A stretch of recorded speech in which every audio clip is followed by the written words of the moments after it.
नमस्कार दोस्तों, ये हमारा कक्षा 10वीं का हिंदी का अर्धवार्षिक परीक्षा का सेट ए पेपर है। आपको सेट ए पेपर का फुल सॉल्यूशन इसी वीडियो में मिलने वाला है। इस पेपर का पूर्णांक होने वाला 75 अंकों का, समय होने वाला 3 घंटे का। यहाँ पर देख लीजिएगा, इस पेपर का हमारा पहला क्वेश्चन दिया, सही विकल्प चुनकर लिखिए।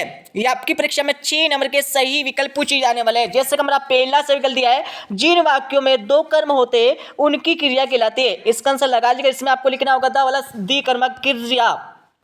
इसके साथ यहाँ पर हमारा दूसरा सही विकल्प दिया है, हिंदी का सर्वाधिक लोकप्रिय महाकाव्य कौन सा है। इसमें आपको लगाना होगा ब वाला रामचरितमानस।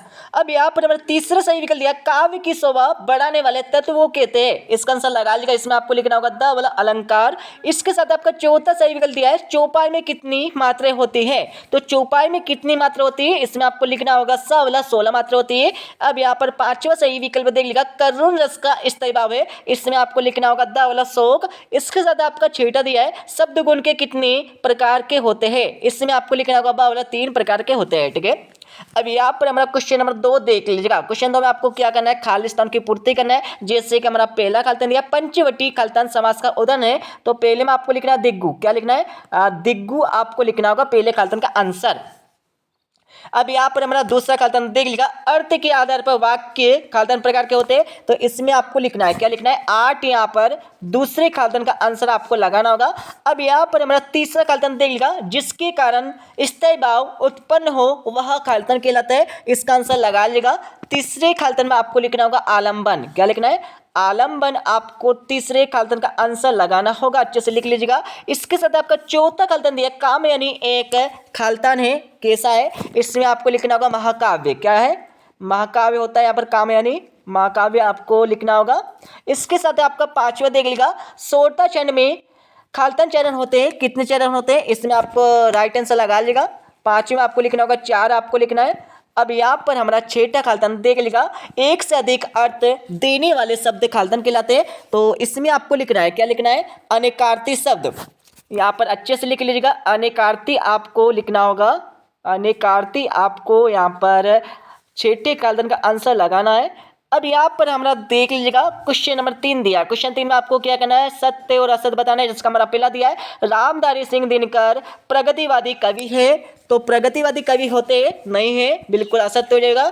इसके साथ ही आपका देख लीजिएगा, दूसरा दिया, प्रयोगवाद के जनक सुमित्रानंदन पंत माने जाते, बिल्कुल नहीं माने जाते, असत्य हो जाएगा। इसके साथ आपका तीसरा दिया, गोपियों ने उद्धव के संदेश को स्वीकार कर लिया, तो बिल्कुल असत्य हो जाएगा। इसके साथ ही आपका अगला दिया है, सीता स्वयंवर में राम लक्ष्मण मुनि विश्वामित्र के साथ गए थे, बिल्कुल गए थे, सत्य हो जाएगा। पांचवा आपका दिया, नागार्जुन का बचपन से ही यही नाम था, बिल्कुल नहीं था, सत्य हो जाएगा।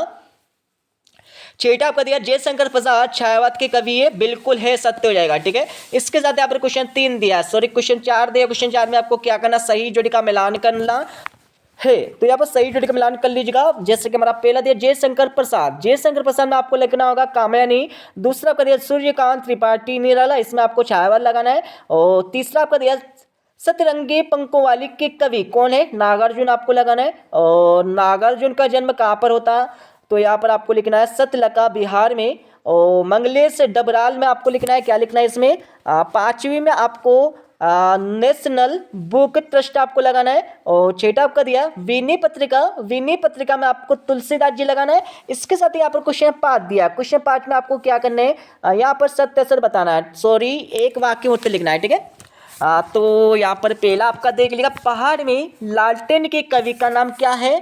तो इसका आंसर अच्छे से लिखिए। यहाँ पर पहले क्वेश्चन में आपको लिखना होगा मंगलेश, अच्छे लिख लीजिएगा। ठीक है, मंगलेश डबराल आपको लिखना है, डबराल आपको पहले क्वेश्चन का आंसर लगाना होगा।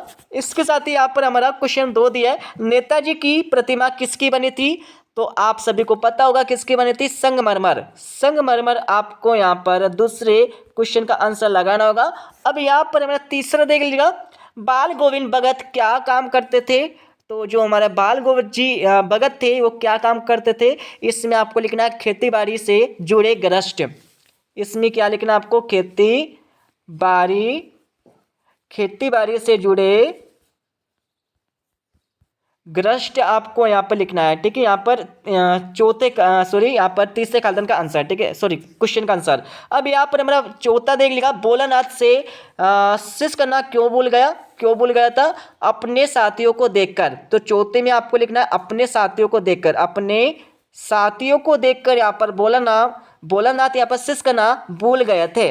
अपने साथियों को देखकर भोलानाथ सिसकना भूल गए थे, ये आपको लिखना है, ठीक है। इसके साथ आपका पांचवा दिया हमारा, आज्ञे ने हिरोशिमा कविता कहाँ बैठकर लिखी थी? तो आप सभी को पता होगा, हवाई जहाज में बैठकर। हवाई जहाज आपको लिखना है, हवाई जहाज। अब यहाँ पर देख लीजिएगा हमारा छठा दिया, बच्चों को कौन सी शरारत महंगी पड़ी? तो कौन सी पड़ी थी? तो इसका आंसर अच्छे से सुन लीजिएगा, खेतों में गोरे माँ को पकड़ने की कोशिश करने वाली शरारत उन्हें महंगी पड़ी। इसका आंसर अच्छे से मिल जाएगा इस वीडियो के लास्ट में। अब यहाँ पर हमारा क्वेश्चन 2 देख लीजिएगा, प्रगतिवादी कवि की आपको 2 प्रमुख विशेषता बताना। तो क्वेश्चन आपका दिया है, रीति काल के 2 कवियों के नाम तथा एक एक आपको रचना लिखना होगा। इसके साथ आपका अगला देख लीजिएगा, 7वां दिया हमारा, गोपियों के अनुसार राजा का धर्म क्या होना चाहिए? तो क्वेश्चन आपका दिया, उद्धव के व्यवहार की तुलना किससे की गई है, आपको बताना है। इसके साथ आपका 8वां दिया है, कवि आत्मकथा लिखने से क्यों बचना चाहते थे? तो क्वेश्चन आपका दिया, नाटक और एकांकी में आपको प्रमुख 2 अंतर लिखना होगा। इसके साथ आपका 9वां क्वेश्चन देख लीजिएगा, कहानी किसे कहते? 2 कहानीकारों को नाम लिखना है। तो क्वेश्चन आपका दिया, रेखा चित्र किसे कहते? एक है रेखा चित्र का आपको नाम लिखना है, ठीक है। यह 10वां क्वेश्चन, 10वें के बाद 11वां 12वां अच्छे से पढ़ते जाइए, आपको इनके आंसर मिल जाएंगे इस वीडियो के लास्ट में। 13वां क्वेश्चन आपका दिया है, 14वां क्वेश्चन, 15वां क्वेश्चन, 16वां क्वेश्चन, ठीक है। अच्छे से पढ़ लीजिएगा, क्योंकि पूरा का पूरा पेपर आपकी परीक्षा में आने वाला है। 17 क्वेश्चन आपका दिया है, 17 के बाद यहाँ पर 18 क्वेश्चन आपका दिया है, ठीक है। इसमें आपको संदर्भ सहित आपको भावार्थ लिखना है, ठीक है। यहाँ पर आपका इसमें सबसे पहले आपको संदर्भ लिखना होगा, संदर्भ के बाद आपको प्रसंग लिखना है, प्रसंग के बाद आपको वाक्य करना है, ठीक है। इसका आंसर भी आपको मिल जाएगा। तो क्वेश्चन भी आपका दिया है। अथवा के बाद यहाँ पर हमारा 19 क्वेश्चन देख लिया, इसमें आपको गद्यांश दिया है, गद्यांश के आपको संदर्भ लिखना है, प्रसंग लिखना है, वाक्य करना है, ठीक है। तो आप सभी को पता होगा किस प्रकार से करते हैं। सबसे पहले आपको लिखना होगा परीक्षा में क्या लिखना है, आपको सबसे पहले प्रसंग लिखना है, प्रसंग के बाद संदर्भ, संदर्भ के बाद वाक्य आपको कर देना है, ठीक है, स्टेप बाय स्टेप। इसके साथ ही यहाँ पर हमारा 20वां क्वेश्चन दिया, 20वें क्वेश्चन में आपको क्या करना है? 20वें क्वेश्चन में आपको यहाँ पर करना होगा, आपको एक विज्ञापन तैयार करना है, नशा मुक्ति को ध्यान में रखते हुए एक विज्ञापन आपको बनाना है, ठीक है। इसके साथ आपका 21 क्वेश्चन दिया है, जिसमें एक आपको अपकृत गद्यांश दिया है, ये फ्री के नंबर आपके 4 क्वेश्चन करने, इसमें आपको इसको अच्छे से पढ़ लेना। इसको पढ़ने के बाद इसके नीचे आपको कितने 4 क्वेश्चन दिए, जिसका हमारा पेरा दिया है, उपयुक्त गद्यांश का उचित शीर्षक लिखिए। तो इस गद्यांश का आपको उचित शीर्षक क्या होता है? क्या होता है? तो इसमें आपको लगाना होगा, यहाँ पर देख लिया, स्वार्थ और परमार्थ, आपको इसका शीर्षक लगा देना है। और आपका दूसरा दिया, सच्ची माँ अब तक क्या है? तो सच्ची माँ अब तक क्या है ये आपको बताना है। तो कहाँ है? इसका आंसर आपको यहीं से मिल जाएगा, इसी से। इसके बाद यहाँ पर हमारा तीसरा चौथा दिया है, ठीक है। इन सभी के आंसर आपको ऐसे मिल जाएंगे, ठीक है। इसके साथ ही यहाँ पर हमारा इसका अथवा वाला क्वेश्चन दिया है, इसमें भी आपको वही करना है जो हमने आपको ऊपर वाले क्वेश्चन बताया। इसके साथ यहाँ पर 22 क्वेश्चन देख लीजिएगा, इसमें आपको एक मित्र को यहाँ पर पत्र लिखना है। इसके अथवा क्वेश्चन में आपको इसमें भी आपको बधाई पत्र लिखना है, ठीक है। और 23 क्वेश्चन में आपको किसी एक विषय पर आपको रूपरेखा सहित आपको निबंध लिख देना है, ठीक है। अच्छे से एक निबंध याद कर लीजिएगा। अब मैं आपको इस पेपर का फुल सॉल्यूशन आपको बता देता हूँ। तो यहाँ पर इस पेपर का फुल सॉल्यूशन देखते जाइए, ठीक है। तो जैसे कि हमारा पहला क्वेश्चन पूछा गया था, पहले क्वेश्चन में आपको सही विकल्प का चयन करने के लिए बोला गया था। यहाँ पर सही विकल्प के आंसर आपके लिए दिए गए हैं, अच्छे से यहाँ से देख लीजिएगा, याद कर लीजिएगा, ठीक है। इसके साथ यहाँ पर क्वेश्चन 2 में आपको यहाँ पर खालिस्तान की पूर्ति करने के लिए बोला गया था, खालिस्तान का आंसर आप लगा लीजिएगा, ठीक है। क्वेश्चन नंबर 2 के बाद यहाँ पर 3 का आंसर देख लीजिएगा। क्वेश्चन 3 में आपको सत्य सच लिखने के लिए बोला गया था, और क्वेश्चन 4 में आपको सही जोड़ी का मिलान करने के लिए बोला गया था। इसके साथ यहाँ पर क्वेश्चन 5 में आपको एक शब्द तो एक वाक्य उत्तर लिखने के लिए बोला गया था। अब यहाँ पर हमारा देख लीजिएगा, क्वेश्चन नंबर 6 का आंसर लगा लीजिएगा। हमारा क्वेश्चन 6 का आपको उत्तर हो जाएगा। क्वेश्चन 6 के बाद क्वेश्चन 6 का यहाँ पर अतवी वाले का आंसर भी यहाँ पर देख लीजिएगा। क्वेश्चन 7 का आंसर यहाँ पर लगा लीजिएगा, ये हमारा क्वेश्चन 7 का आपका उत्तर हो जाएगा। और इसके अतवी वाले का आंसर भी आपको देखने को मिल जाएगा, ठीक है।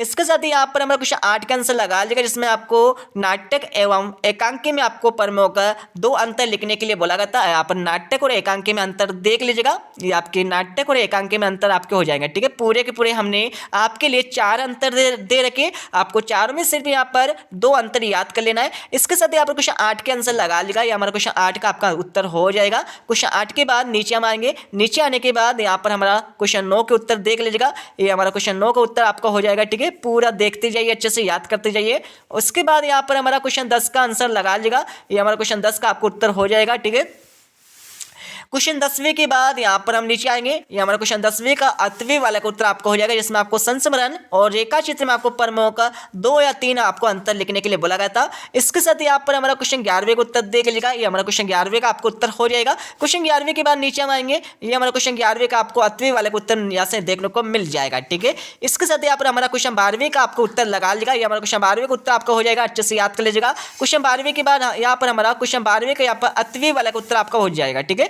अच्छे से याद कर लीजिएगा। इसके साथ यहाँ पर हमारा क्वेश्चन 13वें का आप उत्तर लगा लीजिएगा, जिसमें आपको छायावत की प्रमुख विशेषता लिखने के लिए बोला जाता है। ठीक है, तो ये हमारे क्वेश्चन छायावत की पहली विशेषता आपकी हो जाएगी और ये हमारा छायावत की दूसरी विशेषता आपकी हो जाएगी। इसके साथ ही यहाँ पर 8वें वाले का आंसर भी आप देख लीजिएगा और ये हमारा 14वें क्वेश्चन का आपको उत्तर हो जाएगा। ठीक है, 14वें क्वेश्चन के बाद नीचे हम आएंगे, तो ये हमारा 14वें क्वेश्चन का आपका 8वें वाले का आंसर हो जाएगा, जिसमें आपको महाकाव्य और खंडिकाव्य में आपको प्रमुख अंतर लिखने के लिए बोला जाता है। ठीक है, इसके साथ ही यहाँ पर हमारा 15वें क्वेश्चन का आप उत्तर लगा लीजिएगा, जिसमें आपको प्रबंध काव्य के आपको वेद लिखने के लिए बोला जाता। तो प्रबंध काव्य के यहाँ पर 3 वेद हो जाएंगे, महाकाव्य, खंडकाव्य, आख्यानिक, गीतिया। ठीक है, अच्छे से याद कर लीजिएगा। इसके साथ ही यहाँ पर हमारा 15वें क्वेश्चन के यहाँ पर 8वें वाले का उत्तर आपको देखने को मिल जाएगा।